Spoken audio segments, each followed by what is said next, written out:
a nuestro público de En Casa con Telemundo que algo que también me inspiró mucho fue platicar con el guapo de Raúl Bova, que en la serie de La Reina del Sur 2, que yo no me pierdo todas las noches en Telemundo, él tiene este personaje de Lupo, pues que ha cautivado y que le ha ido muy bien. Así que pues me comuniqué con él, me dio una entrevista, se le agradezco mucho y aquí van a ver todo lo que me dijo este guapo de Raúl Bova. Bienvenido, Raúl.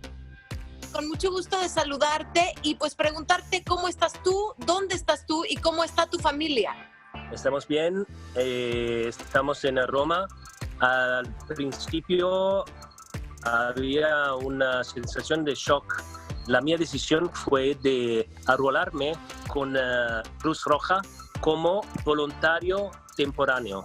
Ir por la calle ayudando a las personas que había necesidad. Qué maravilla que un proyecto que hagas pueda estar por todos lados, ¿no? Esa es la magia ahora de poder hacer una gran serie como lo es La Reina del Sur. Estoy muy feliz porque es mi primer proyecto en Latinoamérica, hablando en español. Me gustó mucho el facto que Lupo es un personaje malo que se transforma, se cambia en un personaje muy misterioso que tú no sabes. Está la niña en la tierra, va rompiendo esa piedra, se descubre el corazón de Lupo. Pero me gustó mucho Lupo porque es un personaje que tiene coraje, no tiene miedo de ninguno, muy activo, tiene la acción, tiene el sentimiento, tiene de todo. Me siento muy privilegiada de poder volver a hablar contigo. Te mando un abrazo grande y pues ahora te voy a decir fratello. Brava, fratella, sorella.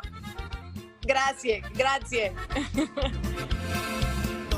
La verdad que siempre muy amable Raúl Bova, y es que de verdad La Reina del Sur 2 me tiene picadísima otra vez. Cuando algo está tan bien hecho, lo puedes ver muchísimas veces y de verdad te sigue entreteniendo, ¿o no, chicos? Claro que sí, Jimena, y el Raúl Bova está muy bien hecho y me tenía boba.